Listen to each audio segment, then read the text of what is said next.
Desde los inicios de la historia hemos intentado dar nombre a aquello que sentimos, pero no podemos tocar. A esas presencias las llamamos ángeles. Pero si te adentras en los textos más antiguos, en los idiomas originales, te das cuenta de que la palabra ángel nunca describió a una criatura alada en el sentido literal. Ángel significaba mensajero, ampero. ¿Mensajero de qué? ¿Y desde dónde? Aquí es donde comienza el verdadero misterio. Los ángeles, tal como se describen en las escrituras hebreas o en las visiones de los profetas, no se comportan como seres físicos. No caminan como nosotros, ni viven el tiempo de forma lineal. Aparecen y desaparecen. Se manifiestan en sueños, en estados alterados de conciencia. Cambian de forma, de voz, de intensidad. Todo esto nos lleva a pensar en una naturaleza interdimensional. Un ser interdimensional no pertenece a un solo plano. Mientras nosotros percibimos una franja muy limitada de la realidad, ellos operan en capas que se superponen a la nuestra. No vienen del cielo como un lugar físico sobre las nubes, sino de dimensiones que coexisten con nuestro mundo, invisibles a los sentidos normales. En la antigüedad, el cielo no era un lugar, era un estado de realidad. Cuando el profeta Ezequiel describe ruedas dentro de ruedas llenas de ojos, no está viendo un simple símbolo. Está intentando traducir con palabras una experiencia que desborda el lenguaje humano. Está observando una estructura de movimiento y conciencia que no sigue nuestra lógica tridimensional. Del mismo modo, cuando Daniel cae sin fuerzas ante un ángel, no es por la belleza de una figura humana con alas, sino por el choque entre dos niveles de realidad. Los ángeles no bajan caminando, irrumpen en su presencia, altera el entorno, la percepción del tiempo y el estado emocional de quien los ve. Por eso casi siempre sus primeras palabras son no temas, no porque vengan a castigar, sino porque su frecuencia es demasiado intensa para la mente humana. El miedo no nace de una amenaza, sino del contacto directo con lo desconocido. Las tradiciones místicas enseñan que estos seres son puentes entre dimensiones, interfaces vivas entre lo eterno y lo temporal. No toman decisiones como nosotros ni actúan por capricho. Operan según leyes que no comprendemos del todo. Algunos transmiten información, otros regulan fuerzas, otros custodian umbrales de conciencia, y no todos interactúan con los humanos de la misma manera, ni con la misma intención.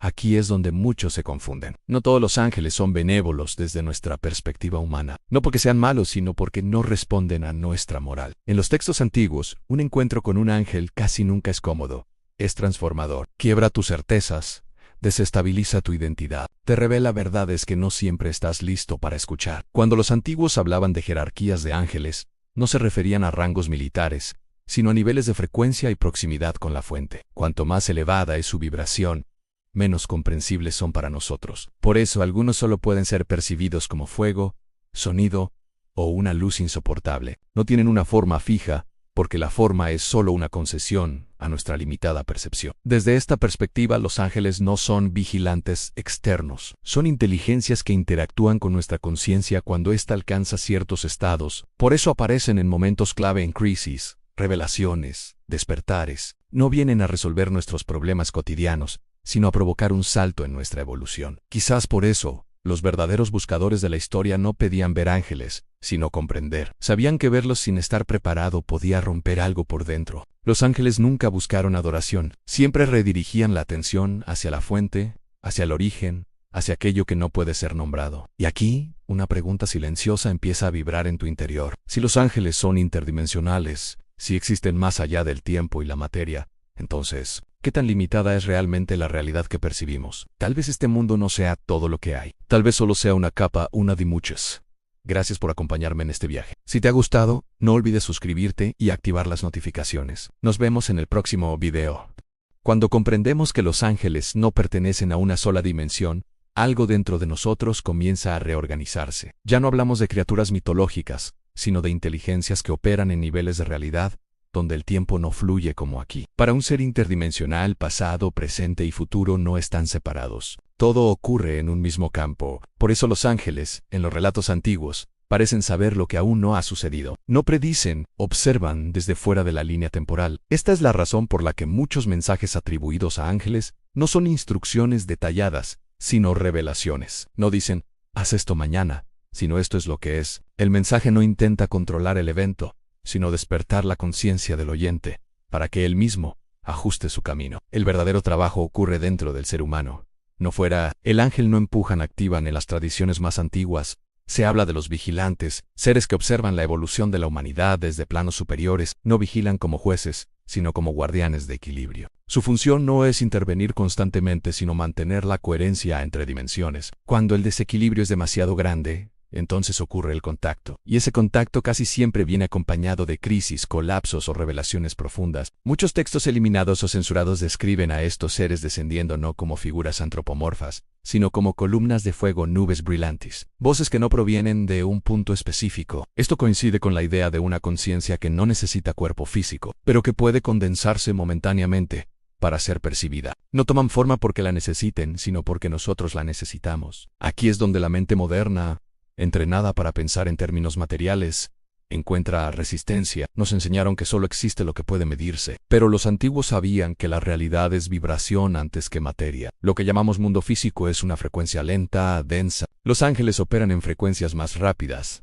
más sutiles, no están lejos, están aquí, pero fuera del rango de nuestros sentidos. Algunos místicos afirmaban que el ser humano también es interdimensional, aunque dormido, que nuestra conciencia tiene acceso potencial a esos planos, pero está limitada por el ruido mental, el miedo y la identificación con el cuerpo. Por eso los encuentros con ángeles ocurren en estados alterados, en sueños lúcidos, visiones, éxtasis, experiencias cercanas a la muerte. En esos momentos, la conciencia se libera temporalmente de sus límites habituales. Cuando Jacob ve la escalera con ángeles subiendo y bajando, no está describiendo un objeto literal, está viendo un eje de comunicación entre dimensiones, una estructura de intercambio constante entre planos. Los ángeles no suben y bajan porque vivan lejos, sino porque su función es mantener el flujo.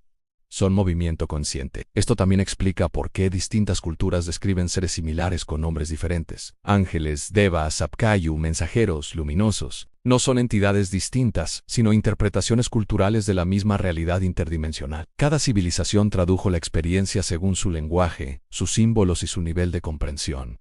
Hay algo más que raramente se dice. El contacto con estos seres no siempre es buscado, muchas veces es provocado por una ruptura interna. Cuando una persona llega al límite de su comprensión, cuando las viejas estructuras mentales colapsan, se abre una grieta, y por esa grieta lo interdimensional puede manifestarse, no como premio, sino como respuesta a una apertura real. Por eso los textos antiguos insisten tanto en la preparación, pureza, silencio, ayuno, retiro, no como ritual vacío, sino como forma de reducir el ruido interno. Un ángel no puede comunicarse con una mente saturada. Su mensaje no entra en el caos. Necesita espacio, en quietud, en presencia, en quizá. Por eso hoy se habla tan poco de encuentros reales y tanto de representaciones simbólicas. La humanidad moderna ha perdido la capacidad de silencio profundo, pero eso no significa que los ángeles hayan desaparecido. Significa que la frecuencia colectiva se ha vuelto demasiado densa para percibirlos con claridad. Y aún así, siguen ahí, no esperando adoración ni obediencia ciega, esperando coherencia, esperando que la conciencia humana recuerde que no está atrapada en una sola dimensión, que hay más mucho más en el próximo bloque. Iremos aún más lejos. Exploraremos por qué algunos ángeles fueron llamados caídos, qué significa realmente una caída interdimensional, y qué relación tiene todo esto con la conciencia humana y su propio proceso de despertar. No te adelantes, permaneci presenti. El umbral está cada vez más cerca. ¿Alguna vez te has preguntado si las antiguas historias sobre ángeles caídos son más que simples mitos? ¿Y si no se tratara de una rebelión contra el cielo, sino de un viaje cósmico de la conciencia misma? Acompáñame a explorar una idea fascinante a los ángeles caídos como seres interdimensionales. Imagina por un momento que no existen ángeles con alas de plumas cayendo del cielo. En su lugar visualiza seres de pura conciencia y luz, existiendo en dimensiones superiores, en planos de vibración tan alta que para nosotros serían inimaginables. Estos seres, en su infinita curiosidad y deseo de experimentar la totalidad de la creación, deciden voluntariamente emprender un viaje.